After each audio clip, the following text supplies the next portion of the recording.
안녕하십니까. 과거의 상처를 해결하는 시간, 강단 메시지 같이 보름하는 시간을 가지도록 하겠습니다. 부담 없이 저는 메시지를 하는 게 아니고요. 강단을 조금 더 치유의 관점에서 함께 고민하고 함께 나누는 시간을 가졌으면 좋겠습니다. 과거의 상처를 해결하는 시간, 민수기 29장 1절에서 11절 말씀입니다. 출애굽 후에 이스라엘 백성들이 드려야 될 절기가 크게 보면 7개가 있습니다. 더 크게 보면 세 가지로 나눌 수 있는데요. 첫 번째는 6월절입니다. 6월절. 6월절은 1월 14일 날 드렸어요. 출애굽 한 날이 1월 1일이고요. 6월절은 1월 14일 날 저녁 때 밤에 6월절로 드렸죠. 이때 짐승의 고기를 잡아서 먹습니다. 이때 6월절 날. 그리고 무교절은 1월 15일부터 7일간 무교병을 먹는 날이죠. 딱딱한 누룩이 들어있지 않은 빵을 먹으면서 6월절을 기념하는 그런 시간들을 보냈었죠. 그리고 초실절은 6월절 후에 첫 번째 안식일 다음 날 광야에서 거둔 첫 열매를 하나님께 드리는 절기입니다. 그리고 오순절은 첫 열매를 거둔 후에 50일째 되는 날 하나님께 드리는 절기죠. 아무래도 초실절 때보다는 더 많은 열매를 거두어서 하나님께 드렸겠죠. 수장절은 한 해를 마무리하는 그런 절기라고 할 수 있는 거죠. 곡식을 곡간에 드리는, 그러니까 우리로 얘기하면 전도와 선교 열매라고 할 수 있어요. 우리가 오순절이라는 그런 광야를 잘 통과하면 그런 열매를 얻게 되잖아요. 그런 승리하는, 열매를 얻는 그런 절기라고 할 수 있습니다. 7월 15일부터 8일간 수장절로 지냅니다. 그 전에 나팔절이라고 해서 7월 1일 날 나팔을 불면서 하루를 하나님께 온전히 드리는 나팔절이 있고요. 대속죄일도 되게 중요합니다. 7월 10일 날 대제사장이 한 해 동안 지은 모든 죄를 대속하는 그런 중요한 제사를 하나님께 드리는 절기라고 할 수 있습니다. 오늘 본문에 나오는 나팔절은 7월 1일이죠. 히브리어로 하면 로시 하사나 욤 테루아라고 합니다. 한 해의 시작이라는 뜻이 있고요. 기쁜 소식, 그리고 왕을 맞이하는 한호, 이게 중요한 뜻이 있습니다. 순양의 뿔로 된 나팔을 불어서 절기의 시작을 알리는 거죠. 그러니까 수장절의 절기의 시작을 알리는 거예요. 하루 동안은 노동을 감하고 희생자사를 드립니다. 하나님께 집중하는 시간들을 가집니다.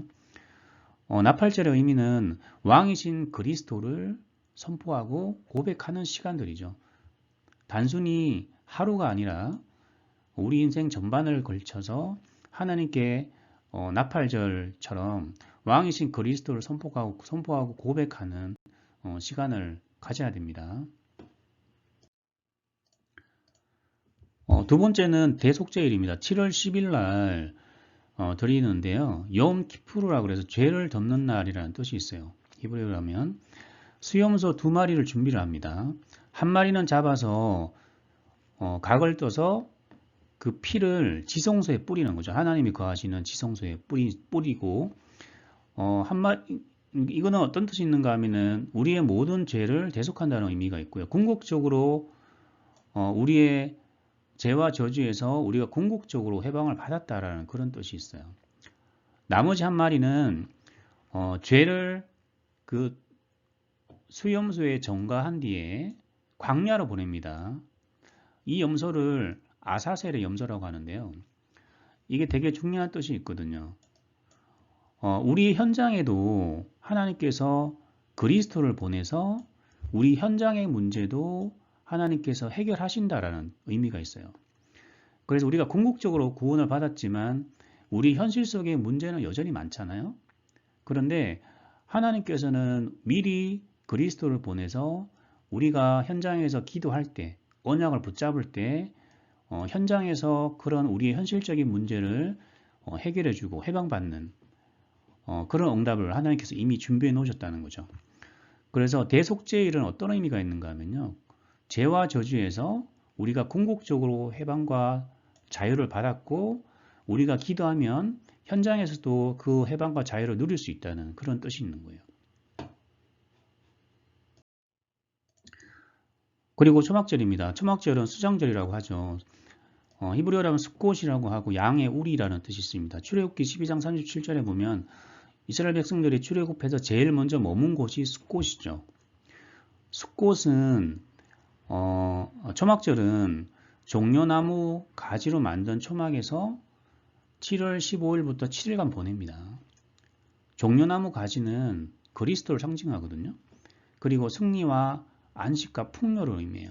예수님이 예루살렘 입성하실 때 나귀를 타고 입성하실 때 밑에 종려나무 가지를 이렇게 사람들이 막 깔았잖아요.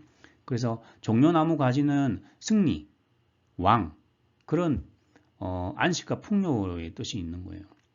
그래서 초막절은 광야에서 하나님께서 우리를 보호하시고 인도하시고 궁극적으로 승리하도록 하신 하나님의 은혜에 감사해서 드리는 절기라고 할 수 있는 거죠. 그래서 정리를 하면요.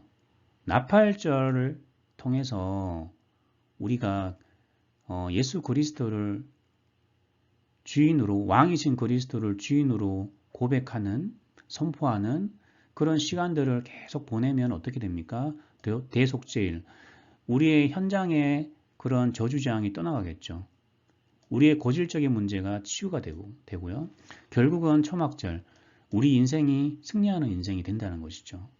그래서 정거가 오기 때문에 정인의 인생을 이제 산다는 그런 의미가 있는 거예요. 결혼에서 보면 상처가 되게 중요하거든요. 사실은 상처가 많죠, 사람들이. 근데 상처가 뭐 작은 거는 괜찮은데 상처가 너무 깊으면 그 상처 때문에 많이 시달리거든요. 시달리는 게 오래되면은 이제 정신 문제 오는 거예요. 그러니까 우울증이 온다든지 아니면 불안해진다든지 아니면 감정이 기복이 많이 생겨서 뭐 조울증이 생긴다든지 아니면 나중에 너무 심해지면은 이렇게 환상이나 환청이 들리는 그런 정신분열병이 된다든지 화병이 생긴다든지 이런 정신문제, 구조적인 문제가 생긴 거예요. 네. 그러면 행복하지가 않죠. 불행해지기 때문에 인생이 자꾸 실패하게 되는 거예요. 상처도 각인이 됩니다. 머리에 해마라는 곳에 저장이 돼서요. 이게 순간순간 이제 튀어나오기 때문에 감정이 자꾸 실려요. 막 화가 난다든지, 아니면은 너무 우울해진다든지, 감정의 변화가 생기면 뇌가 마비가 되거든요. 뇌가 마비가 되면 사람이, 능률적인 일을 할 수가 없는 거죠. 생산적인 일을 할 수 없는 거죠. 그러니까, 현장에서, 세상에서 좀 자꾸 실패하게 되는 거예요. 근데 사실은 이런 상처를 심어놓은 존재가 있죠. 사단이 되게 구조적으로 우리의 가문의 배경과 아니면은 어떤 현실을 통해서 우리에게 이렇게 상처를 그냥 뇌에다 심어 놓는 것 같아요. 그죠? 그래서 변화되지 않습니다. 사람들은. 왜냐하면 뇌과학자들이 그런 얘기 많이 하거든요. 사람의 뇌를 연구해 보면 성인들의 뇌는 절대로 변화될 수 없는 구조다. 픽스돼 있다, 고정돼 있다는 거죠. 그래서 절대로 불가능해요. 사람들이 변한다는 거는.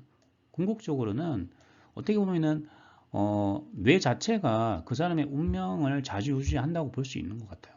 절대로 변화되지 않습니다. 하지만 언제 변화되냐면 진짜 복음으로 각인될 때 변화됩니다. 다른 길은 없어요. 이게 아니면 그냥 내가 가진 어떤 뇌의 운명을 가지고 살아야 되는 거죠. 그렇다면 구체적으로 좀 어떻게 해야지 내가 변화될 수 있을까요? 우리는 왕이신 그리스도를 붙잡아야 됩니다. 왕이신 그리스도의 나팔을 불어야 됩니다. 말씀의 능력으로만이 우리의 근본이 치유될 수 있거든요. 결국은 우리가 현장에서 하나님을 떠나게 되면 결국은 시달리게 되어 있거든요. 성공하거나 실패하거나 돈을 많이 벌어도 마찬가지입니다. 결국은 시달리게 돼 있어요. 시달린다는 거는 문제와 사건에 계속 묶이는 거거든요.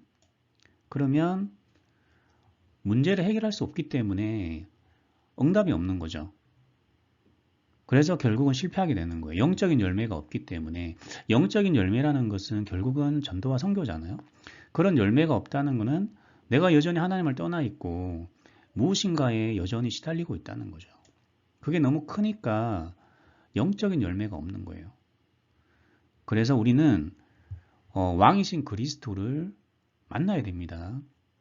교회에서는 당연히 만나겠죠. 우리 현장과 현실 속에서 하나님을 만나야 되는 거예요.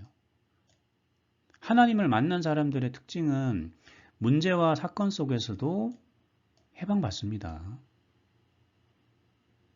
자유를 얻죠. 그래서 조금 행복해져요. 그분들은. 그러면 영적인 열매를 맺겠죠. 그렇게 쭉 가면은 결국은 그 사람의 인생은 승리하게 되어 있고요. 영적인 열매를 맺기 때문에 영원한 성공이 보장되어 있다고 할 수 있는 거죠. 그럼 구체적으로 어떻게 해야 되는가 하면요. 영적 치유를 받아야 되는데 사실은 먼저 영적 치유되기 전에 먼저 마음과 생각이 먼저 치유가 되어져야 되거든요. 마음과 생각이 치유된다는 것은 뇌가 치유되는 거예요.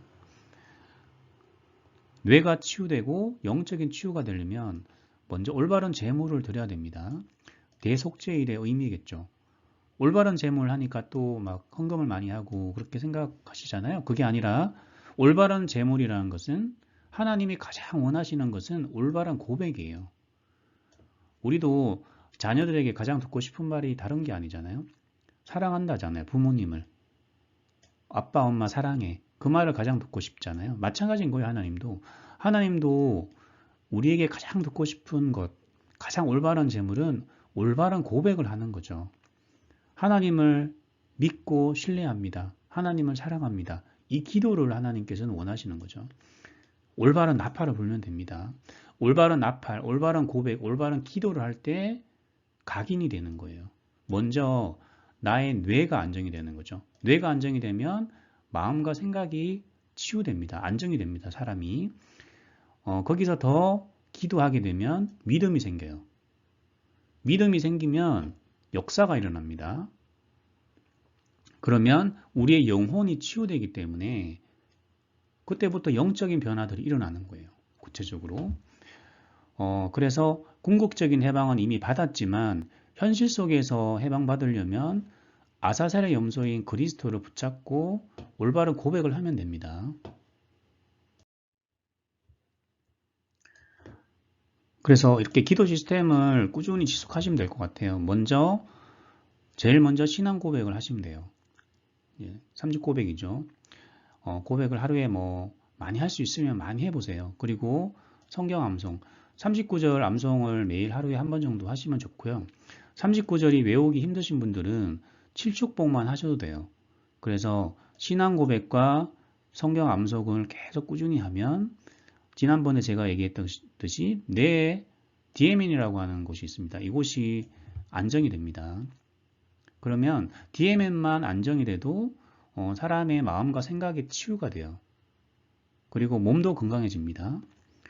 두 번째는 듣기와 읽기, 메시지를 많이 들어보세요.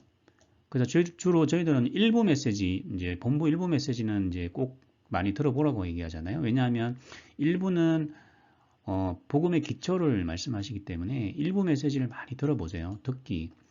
그 다음에 성경도 읽고. 성경 읽기는 듣기와 읽기를 계속하면 뇌의 전전도엽이 발달이 돼요. 그래서 하나님의 비전이 보이는 거죠. 좀 고차원적이고 깊은 생각을 하게 되거든요. 그러면 하나님이 우리에게 주신 비전이 발견되는 거죠. 그리고 내 개인적인 기도. 주로 내가 시달리는 문제와 경제. 원래는 이 두 부분의 응답을 받아야 된다고 제가 말씀드렸죠. 이게 안 되시는 분들은 메시지 듣기도 힘들고 성경 보기도 힘들면은요. 요 두 가지만 많이 하세요, 일단. 신앙 고백과 성경 암송을 많이 하면 그래도 많이 변화됩니다. 뇌가 치유되기 때문에 영적으로 되게 마음과 생각이 되게 안정이 돼요. 세 가지 중요한 게 있는데요. 기도 시스템에 있어서 기도의 틀이 반드시 있어야 돼요. 지금 이런 것들이 기도의 틀이잖아요. 기도의 틀과 함께 집중력. 빨리 좋아지고 이제 좀 빨리 치유되고 좀 늦게 치유되고 차이는 집중력이거든요, 결국은. 그런데 이게 기도의 어떤 스킬이에요. 집중을 좀 빨리 하는 사람은 빨리 좀 좋아질 수 있고요. 그런데 집중이 자꾸 잘 안 되는 분들은 아무래도 시간이 많이 걸리는 거죠. 1시간을 기도해도 10분 기도하는 사람보다 못한 경우가 바로 이런 경우인 거예요. 집중의 어떤 스킬이 떨어지는 거죠. 그런데 이것도 영적인 근육이기 때문에 계속 훈련을 많이 하면 이 부분도 이제 성장합니다. 그래서 기도할 때 잡생각이 들 때마다 빨리 암송, 고백 속으로 다시 빨리 돌아와야 돼요. 그죠? 그리고 이게 좀 되어지면 지속하면은 변화가 일어납니다. 반드시. 네. 예, 주는 그리스도시요 살아계신 하나님의 아들이십니다. 그리스도는 하나님 만나는 길이 되십니다. 죄와 저주에서 해방받았습니다. 사단의 길 권세를 주셨습니다. 말씀 암송도 좀 힘드신 분들은 이 3집 고백을 많이 해보세요. 하루에 뭐 100번, 200번 될 수 있으면 많이 해보세요. 이것도 힘드신 분들은 이렇게 간단하게 하셔도 돼요. 예수 주인, 예수 해방, 예수 승리. 호흡에 너무 신경 쓰지 마시고요. 집중하면 호흡은 자연스럽게 길어집니다. 호흡을 길게 하려고 하지 마시고 집중하려고 해보세요. 집중할 때 호흡은 자연스럽게 길어져요. 그래서 이 고백에 기도에 자꾸 집중하려고 이렇게 노력해 보시면 좋을 것 같아요. 그렇죠. 우리가 기도할 때 이제 30고백이랑 말씀 암송을 할 때 어떤 일이 벌어지는가 하면 뇌에 보면 디폴트 모드 네트워크라는 곳이 있습니다. 이게 DMN이에요. 이게 이렇게 빨갛게 보이는 곳이 DMN인데 DMN이 뇌를 이어주는 이제 중요한 역할을 하죠. 뇌 에너지 60에서 80%를 사용하고요. 멍하게 있을 때나 잡생각할 때 활성화됩니다. 신경망을 연결해주는 역할을 많이 하죠. 그래서 좀 중요한 부분이긴 해요. 그런데 계속 사용하면 뇌가 지치게 되고 불안해지고 예민해지고 이제 정신 불면이나 분열, 면역저하, 각종 질병이 생기는 거죠. 이게 너무 저하돼도 안 되지만 현대인들은 이 DMN이 너무 활성화돼 있어요. 그리고 시달리는 분들은 이 DMN이 너무 활성화돼 있는 거죠. 컴퓨터로 얘기하면 24시간 이제 스위치가 켜져 있는 거예요. 그래서 삼직 고백과 말씀 암송을 꾸준히 지속하면 이 DMN의 스위치가 꺼집니다. 그럼 뇌가 쉴 수 있죠. 그럼 사람이 되게 안정화되는 거예요. 잘 통합된 이런 DMN은 유연한 자기인식과 공감 능력과 사회성이 좋아지고 자기 조절 능력과 통합력이 좋아지죠. 그러면 좀 행복해지고요. 이런 창의력이 발달되는 거예요. 쉽게 얘기하면 마음과 생각이 좀 안정이 돼요. 좀 사람이 편안해져요. 그래서 주변 사람이 보기에도 좀 많이 변했다라고 말을 할 정도로 사람이 되게 편안해지고 안정해집니다. 여기까지만 해도. 그죠? 그리고 삼직 고백과 말씀 암송이 잘 되시는 분들은 그 다음에는 메시지를 많이 듣고 또 성경을 읽고 하면 듣기와 읽기죠. 듣기와 눈으로 보기죠. 이렇게 하게 되면은 이때부터는 이제 좀 더 고차원적인 이제 생각을 하게 되는 거죠. 이렇게 전전도엽이라는 곳이 발달이 됩니다. 전전도엽은 이런 고차원적인 생각을 이제 하게 하고요. 그래서 하나님의 마음과 비전을 발견하게 돼요. 그리고 합리적인 계획과 실천을 하게 되고요. 내 자신을 잘 관리하고 감정 조절 능력이 좋아지고요. 문제를 풀 수 있는 능력이 뛰어납니다. 쉽게 얘기하면 이때부터 하나님의 비전과 계획을 알게 되기 때문에 성공하는 방향으로 가는 거죠. 구체적인 하나님의 응답들이 이제 성취가 되는 거죠. 그렇게 되면은 결국은 그 상태에서 DMN이 안정되어 있고 전전도엽이 발달된 상태에서 더 기도에 몰입하게 되면요. 그때부터는 영혼이 치유됩니다. 영혼이 치유되면 당연히 미래는 치유되겠죠. 초막절입니다. 초막절. 응답을 받게 돼 있어요. 이때부터는. 그리스도 안에서 승리와 안식으로 의미하죠. 초막절은. 그죠? 영적인 변화가 일어난다는 것은요. 성령이 역사하는 거예요. 그래서 천사가 돕고 흑암이 꺾이고 우리의 기도한 것 이상으로 응답이 되는 그런 영적인 변화들이 일어난다는 거죠. 제가 지난번에도 한번 말씀드렸지만 처음부터 영혼이 치유되는 게 아니고요. 제일 먼저는 마음과 생각, 다른 뜻으로 하면 뇌가 먼저 치유되는 거예요. 뇌가 좀 치유되고 안정이 되어도 사람들이 많이 알아보는데 그 뇌가 좀 치유된 상태에서 더 기도에 몰입하게 되면 내 영혼이 변화되기 때문에 그때부터는 영적인 변화와 역사들이 일어나는 거죠. 생각만 해도 응답이 되고 가는 곳마다 사람들이 살아나고 구체적으로 다른 사람을 치유할 수 있는 힘이 생기는 거죠. 제자가 되는 거죠. 그런 사람은 가는 곳마다 다락방에서 지교회까지 짧은 시간에 그 응답들이 성취가 되는 거예요. 사람들은 처음부터 막 영혼 치유되길 원하죠. 하지만 순서대로 가는 거예요. 먼저 마음과 생각이 먼저 치유돼야 됩니다. 내가 먼저 치유돼야 되겠죠. 그러려면 각인을 해야 돼요. 그래서 이렇게 3900이랑 말씀 함성을 통해서 각인을 먼저 하고 그 상태에서 메시지를 듣고 책을 읽고 또 성경을 읽으면 전도에 발달되기 때문에 고차원적인 하나님의 계획과 비전이 보이게 되고요. 거기서 더 기도하면 영혼이 뒤집어지기 때문에 그때부터는 이런 구체적인 성령의 역사들이 일어나게 돼 있는 거죠. 바울이 가는 곳마다 엄청난 역사와 응답들이 일어났잖아요. 바로 영혼이 치유돼서 그런 거예요.